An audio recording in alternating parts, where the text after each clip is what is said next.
people intuitively understand that health is more than the absence of disease. But when I put that very question to physicians, I train a lot of fellows and residents over the years, and this has been a pet question of mine. And I ask them, okay, so what's your definition of health? And people are all over the place with it. So it's something I've thought about for years. And if you look, people will understand that good health is about good physical health and also good psychosocial well-being. But another aspect of it is that sense of vitality. So when you have, that sense of that vitality is like a North Star. It's like a North Pole. If my vitality is down, in one way or another, my health is down. So then you look and say, wait a second, what's dragging down your vitality? And that's so health is not just about the absence of disease, but it's, feeling a sense of vitality. Welcome to Vitality Made Simple.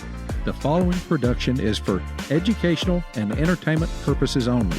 If you need medical advice, call your doctor. Now, let's go to Vitality Made Simple.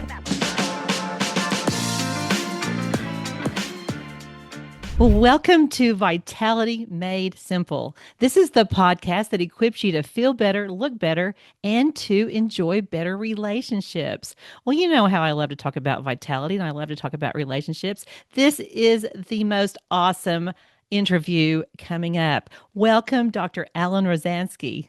Thank you. It's a pleasure to be here. Thank you so much. Oh, well, Dr. Rozanski is a breath of fresh air. He has done so much in his life as a physician in the area of cardiology. He's at the Icahn School of Medicine as a professor at Mount Sinai. He is the director of cardiac education and fellowship, the director of nuclear cardiology. Super smart, but I mean, he is a nice person, and that really matters to me. You all know how much that matters to me. And so today we're going to talk about vitality. Thank you for reaching out to me, Dr. Rozanski. I really do appreciate that. Sure, my pleasure.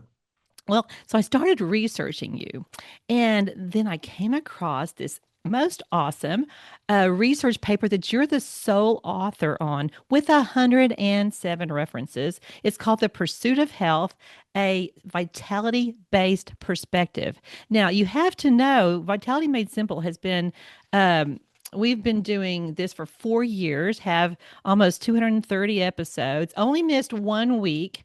And so when it first started, though, some of my friends said, one of my really super smart friends, I thought she was smart before she said this, but she said, well, Debbie, nobody knows what vitality means. That's a terrible name.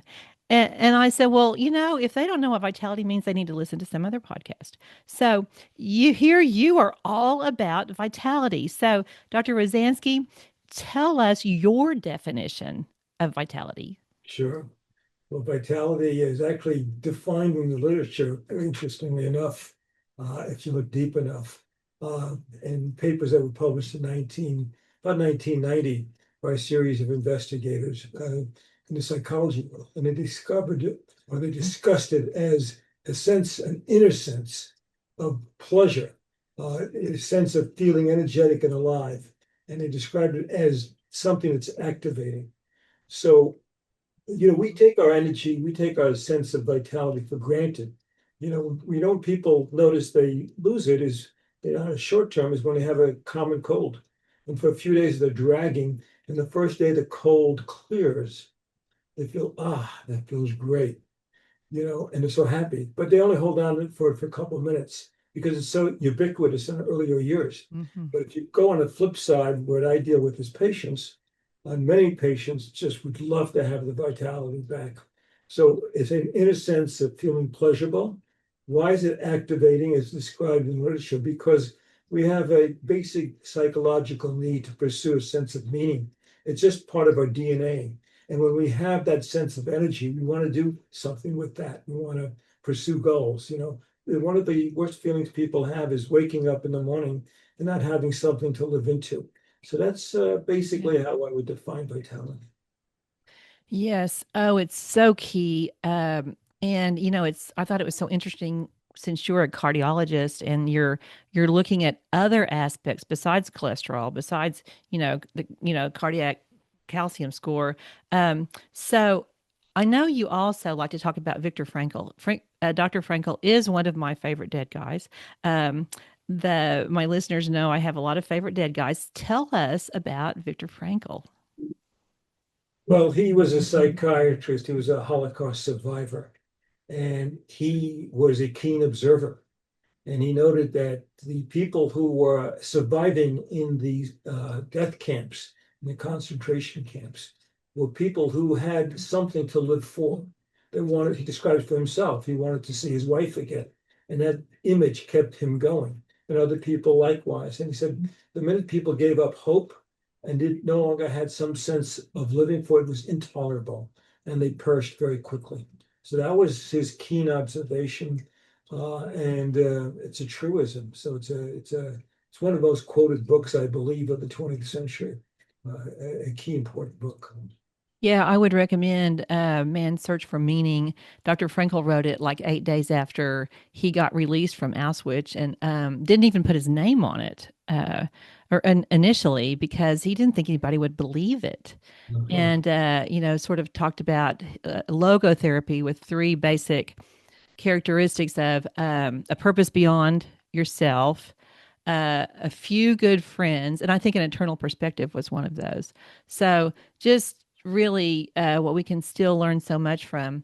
Well, in your work, Dr. Rozanski, you talk about health span and lifespan, and I think that's so key because, many of our listeners might be thinking, oh, I'm getting old, or, and I think that's the completely wrong mindset. So talk to us about just the definitions of health span. We know what lifespan is.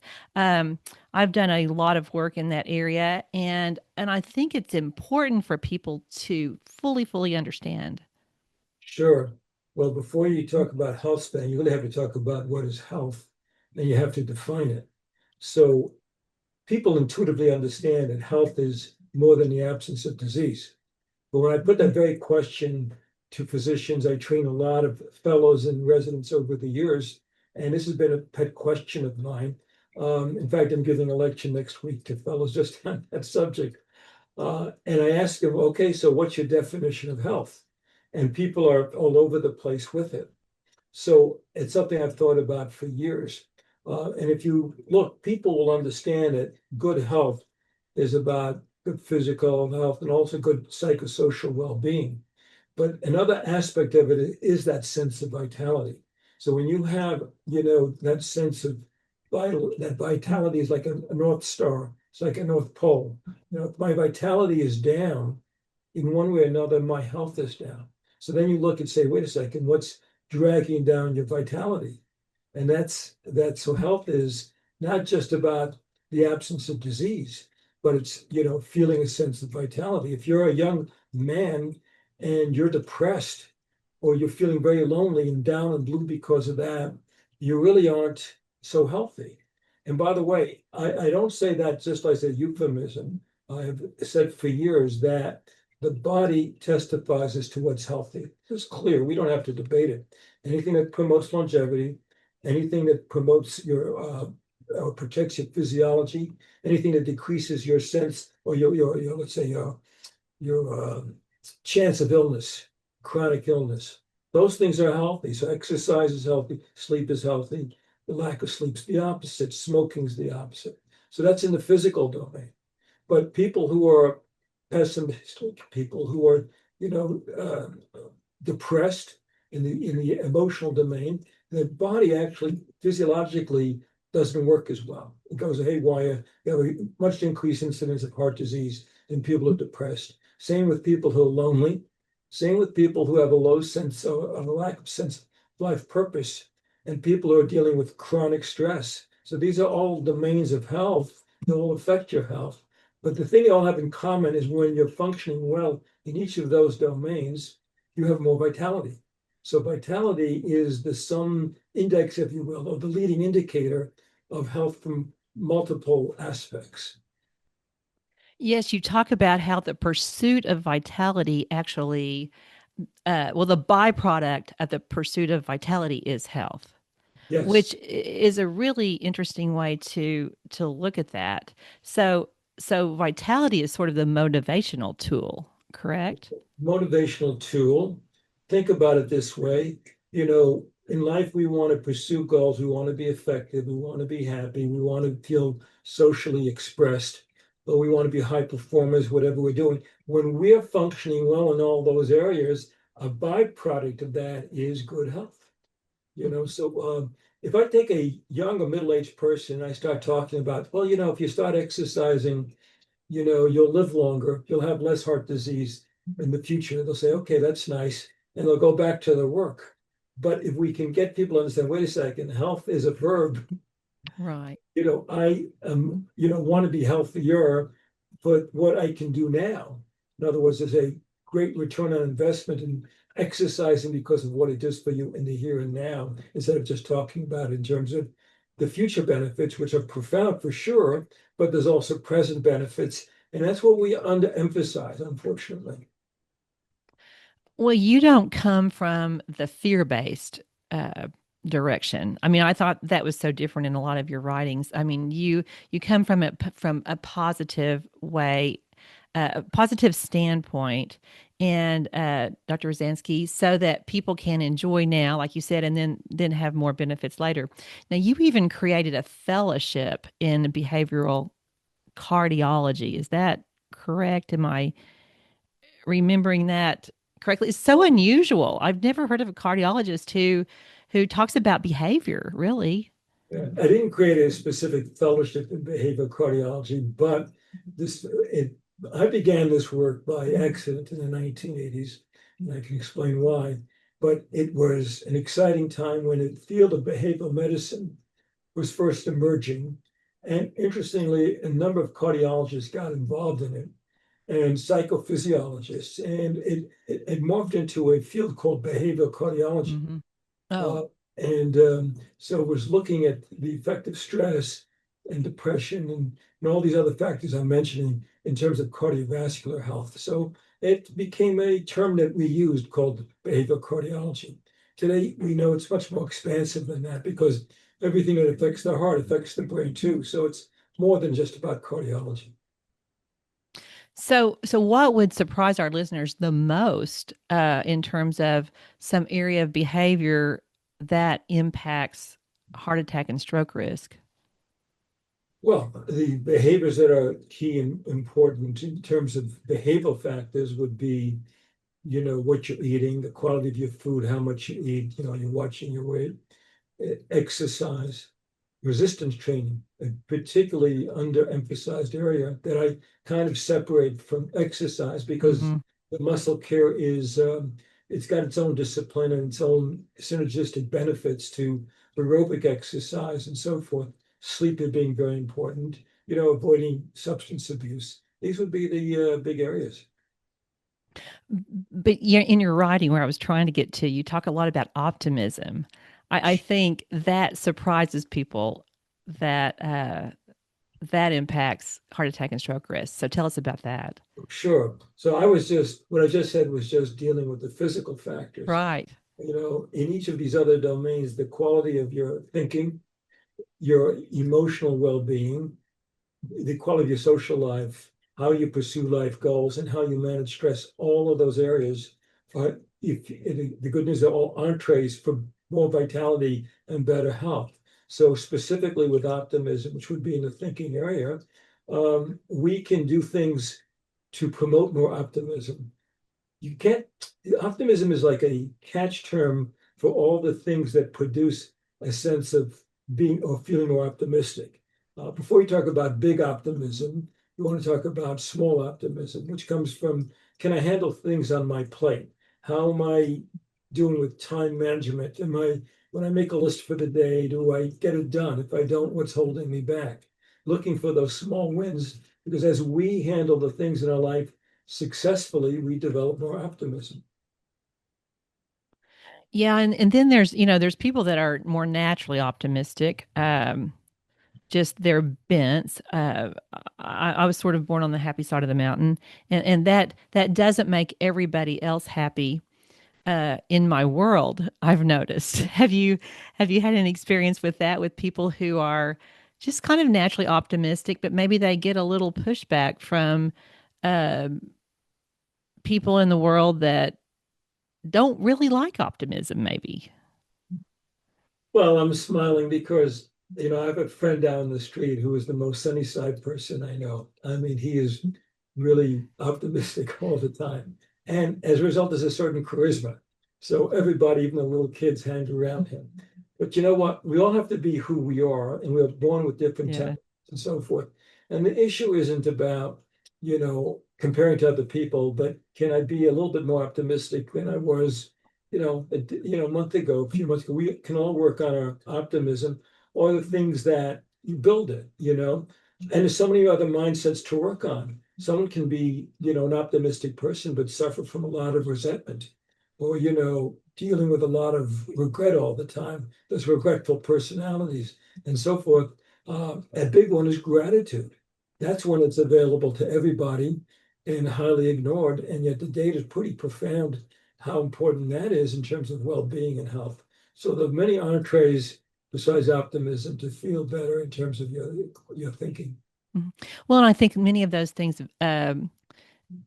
cultivate optimisms, such as forgiveness. I mean, there's so much data on the power of forgiveness and the physiological benefits. I mean, how just your metabolism improves, with forgiveness. Do you see that in your practice? Well, the area with forgiveness is interesting. We don't have hard outcome data, but there's a lot of data in terms of looking at people's physiological responses, the heart rate and blood pressure response, and the more forgiving trait person, definitely things bounce off of them more. I talk about, being more of a Teflon personality versus a Velcro personality. You let things, Mhm. bounce off of you or whatever. That's one of the kind of benefits of aging. I think that people, as they get older, they learn to let things bounce off of them. And it's one of the things why, and it surprises a lot of people that people often, when they're older, can be happier when in middle age. In young age, people are happy because of the optimism they have about life, everything in front of them, that sense of possibilities. In older age, you develop different sorts of ways that make you feel happy. Uh, Learning how to be a more forgiving personality is one of them for sure. Yeah, I think that's really key. And I think just the whole decision to not be pulled down by age. I mean, our society, there's this whole area of ageism that I've been hearing about lately, Dr. Rozanski. And I think it starts, though, with those of us over 50. I mean, it starts with us having a positive attitude toward aging and not being afraid of it and not feeling victim to birthdays. And I think if we show the younger population, hey, it's awesome to be 66. It's awesome to be, I think you're 75. I mean, you're still doing so many incredible things, whole new adventures. And so I think vitality is all wrapped up in that mindset. Well, sure. The approach to aging is one where you have to have a little bit of a realistic balance because you need to know we're going through different passages in life, one of them which is aging. We can't ignore that. The challenge with aging in part is that we are losing physical energy, muscle mass, muscle strength, just overall energy a little bit as we age. But we can compensate for that. In fact, I know too many people, well, I don't know too many people, but I know enough people who are in their 80s and 90s who are quite vital and quite energetic. So I say you can't have the same physical energy when you're older, but you can be every bit as energetic when you're Yeah. older. In other words, you can be physically fit enough if you take care of yourself, and you can have a strong sense of purpose. And often, without the weighted pressures of middle age, you can be more Right. creative in the things you do. People pay more attention to the social life as they get older. There's many things that are many terrific benefits with aging. No question. Yeah, there sure are. Dr. Dale Bredesen was on the podcast, and we talked about, of course, um, memory. And we talked about this woman who's 102 years old that I saw on Instagram. She's called the Dancing Nana. And, the thing is, she's just hilarious and she keeps on dancing. So I think a real key to vitality is to keep looking for new adventures, keep looking for, ways to use your brain, to use your body, to use your resources. It doesn't have to be a time to really slow down. You maybe just speed up in other areas. That is absolutely true. At any age, you can pursue a sense of purpose and so forth. You can always be involved in, as a volunteer, for example. The data is very clear that older adults who are involved in a giving mode, who do volunteer and belong to organizations and enjoy it, actually enjoy a tremendous health benefit and a mortality benefit. There's no question about that. Yeah, lots of data in that area. And I've seen that in my clinical practice. When, say, a busy executive who had a job they loved retires, they either find a new thing to pour their energy and skills into, or they decline fast and, you know, mentally as well as physically and just lose their life. It's really amazing. Sure. It really comes back to the Viktor Frankl principle, right? It And does. the meaning. Yeah, it does. Dr. Frankel was so amazing. Well, I want to talk about you have these 6 domains of vitality. So tell our listeners about those. Sure. So this began years ago when I was doing a study in the laboratory. I wasn't interested in psychology, although if I go back and connect the dots, it really was in college, but I'd forgotten about it. But I had long forgotten about it. But we began to notice that patients with heart disease, we developed this ambulatory technique where we could look at the electrocardiogram of patients while they were doing their daily activities. And we were surprised. We were finding that people, when they were driving a car, or doing household activities and not exercising, were developing abnormalities that indicated a lack of blood supply to the heart. So it led me to construct a study where we said, let's examine the heart under not just physical stress, but also under mental stress. What happens is that what we do is we image patients' heart directly with a simulation camera where we've injected a radioisotope, and we can look at the wall motion of the heart. And if you have normal function with exercise, the walls just are more vigorous. But if you have a blockage in one of your coronary arteries, then the wall starts to slow down or can even stop moving in a given area if you have lack of blood supply.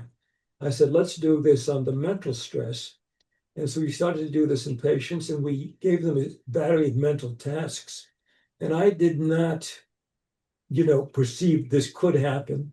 But in the second patient we did, the person was just speaking about the stress in his life. He was about to lose his job. And, this one portion of his heart stopped moving while he was talking about it. He stopped talking about the stress of losing his job, and the wall motion came back. Similar to what happens when we put people on a bicycle and they exercise, but this was mental stress. So that was my aha moment. And it led me to pursue this. I got exposed to what other people were doing, learned about the role of depression and chronic stress and heart disease, later gravitated into looking at the positive domains, and then realized that the body was testifying to what was healthy or not healthy, as I said before. And it came up with these 6 domains of health, 6 areas where, when you function well in them, you actually are promoting your physiology, your sense of well-being, decreasing your risk of chronic disease, and actually promoting longevity.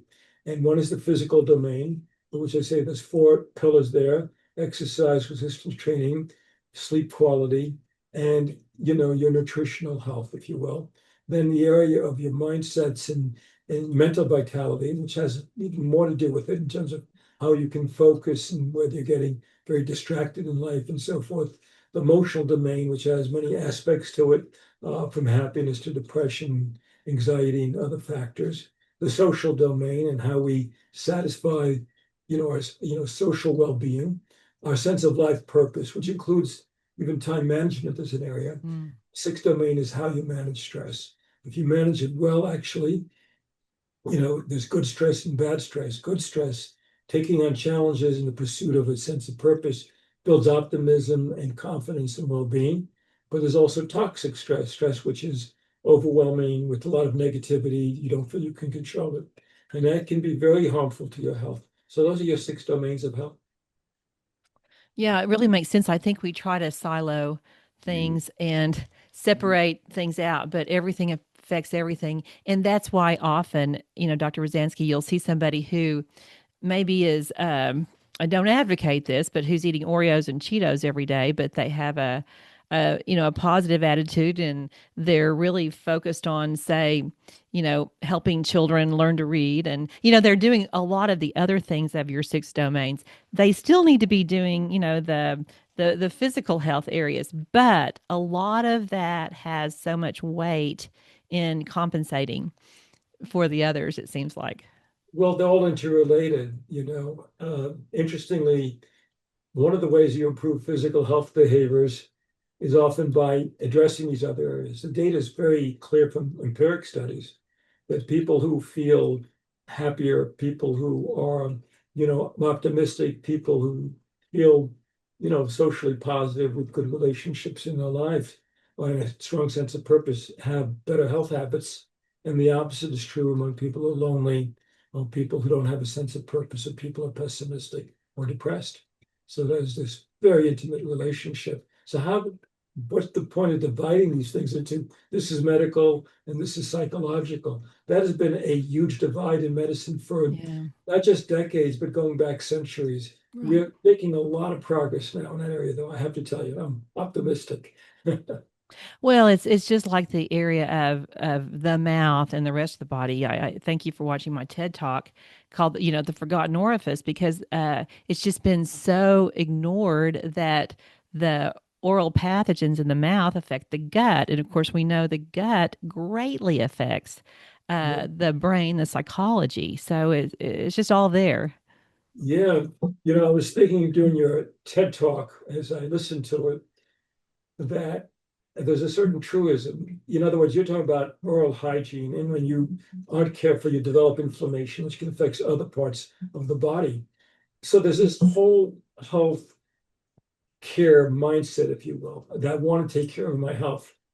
And if it shows up in one area, it often shows up in other areas. So usually people are more, I think you tell me because you're the dentist who's had all this experience. I think that people who are tending to be very, rigorous about their dental care and so forth, and you sense that people who tend in general to probably eat better and have other better health habits. It's not one-on-one for sure, but I think there's a general tendency.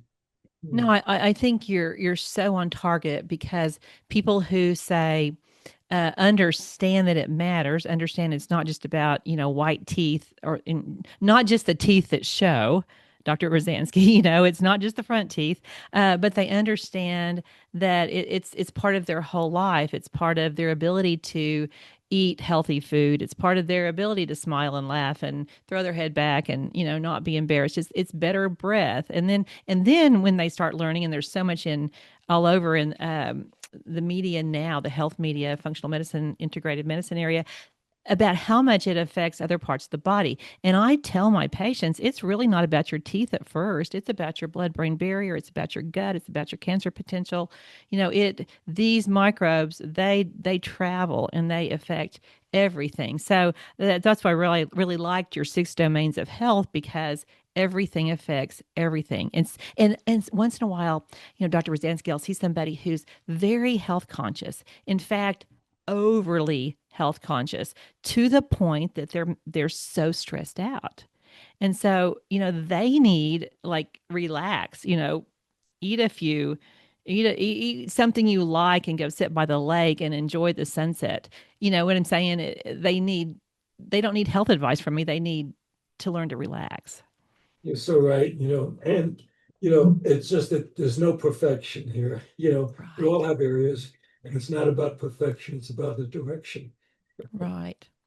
Well, and I think that's where, Dr. Frankel had it so right. You've got to have an eternal perspective, because if you think you can cheat death, you're really going to be stressed out. You can't cheat death, but you know what? You can choose to have a choice in how well or gracefully or strong you age. That is a choice we Right. have. It's only there. It's only not completely predetermined, but you increase the odds, and then you just pray and hope that it all goes well. Yes, and hopefully you have this long and vibrant health span. Being so impressed with your paper, I'm going to link this, folks, on my free research tab on my website because you're going to want to read Dr. Rozanski's paper. It made me kind of look at the more recent numbers of health span, lifespan, and there was I think it was 2024 study of health span, lifespan, and out of over 180 countries, United States was the worst. We have the biggest gap between health span and lifespan, and this is very objectively formatted, folks, because it's the HALE index, the HALE index, the health adjusted life expectancy index, and there's a whole lot of factors on that. So we were number one in the longest gap. The lowest health span. Well, it would be you start losing your health span at the youngest age. Well, I said that very backwards, and I'm very sorry about that. when I hear you, Clarify it. it's interesting. There's many ways to look at data, and by certain indices we lag, but we do a terrific job in the U.S. when people are older, when they have health problems, of really helping people a lot to recover and so forth. The issue with health span, I think it's a useful metric to some extent as a concept because it's advocating, wait a second, it's not just about longevity, but it's about, having more life in your years as opposed to more years in your life. That, by the way, is a phrase that was coined about 50, 60 years ago. So there was this whole concept of health span from way back.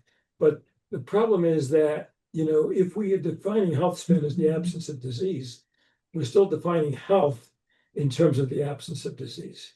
And there's many people who have hypertension, heart disease, even heart failure, and they're thriving. They're doing really well because they have compensated with this tremendous sense of feeling energetic and vitality from all these other domains of health.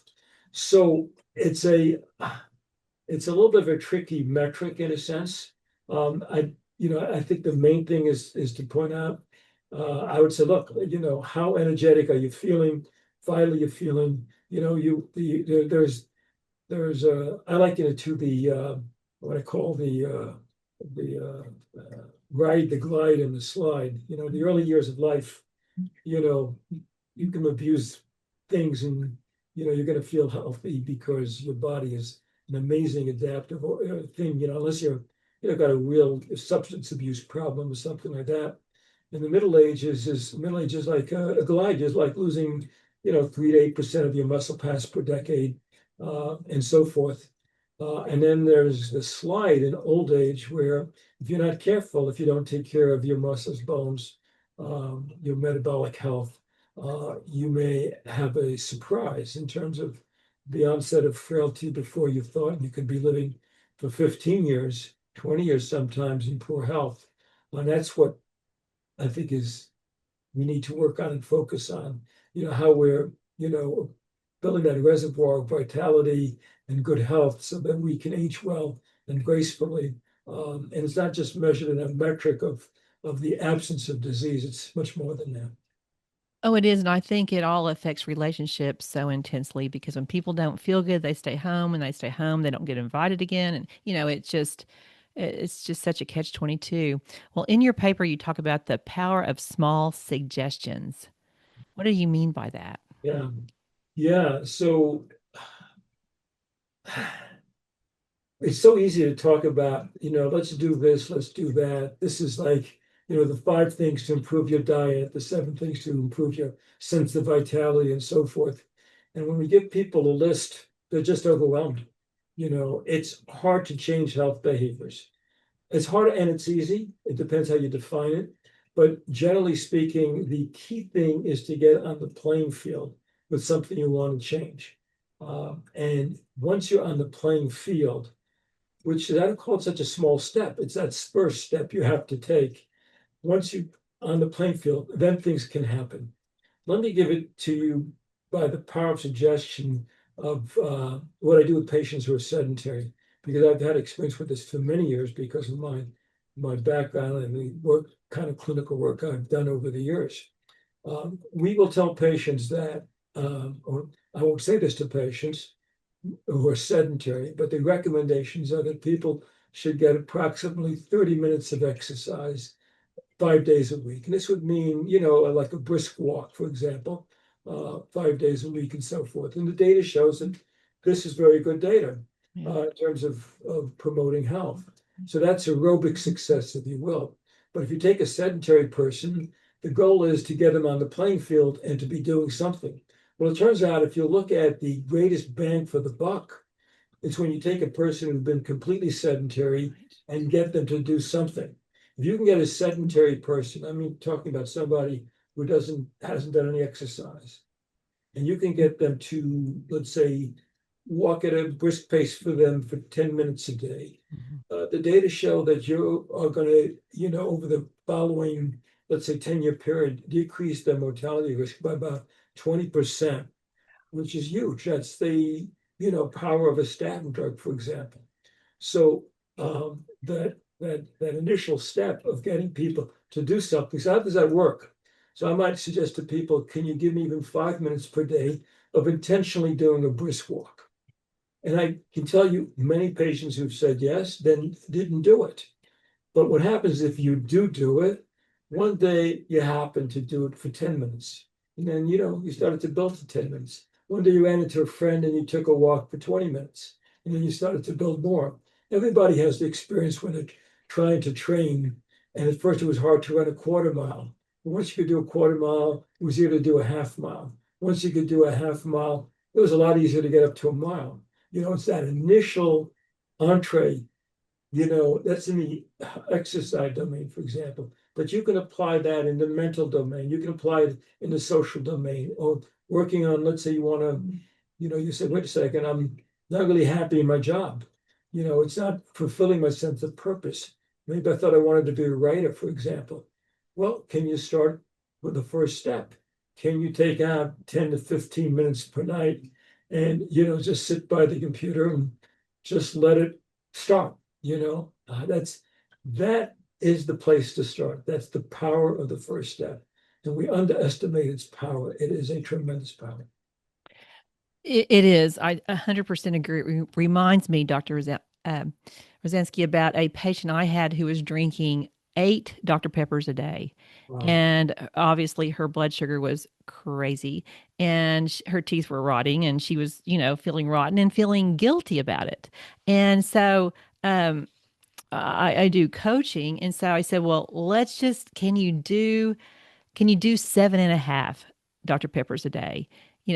Do that for a while. And anyway, through, the same method, she worked herself down. I said, you never have to stop Dr. Pepper. If you want to have one a day, we're going to call it a win, from that far down. And so she eventually stopped, though, because she saw the momentum of her success. And she's like, well, I really don't have to have this, Debbie. I can, I can drink water, or I can drink tea or kombucha or something, something else. So it really does, I think, give people a mental acceleration to know they can start slow. Yes. That's a perfect anecdote. Exactly right. Yeah, really fun. So what do you do for your vitality?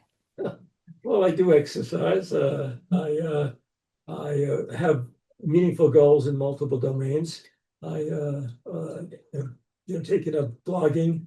I enjoy it very much because it's an expression of 40 years of work in the biobehavioral area, and I was focused on just academic papers for many years, and that's a slower process. Very very rewarding process. But this is a whole new ballgame. So it's like you have new goals, and so I'm having the time of my life with it.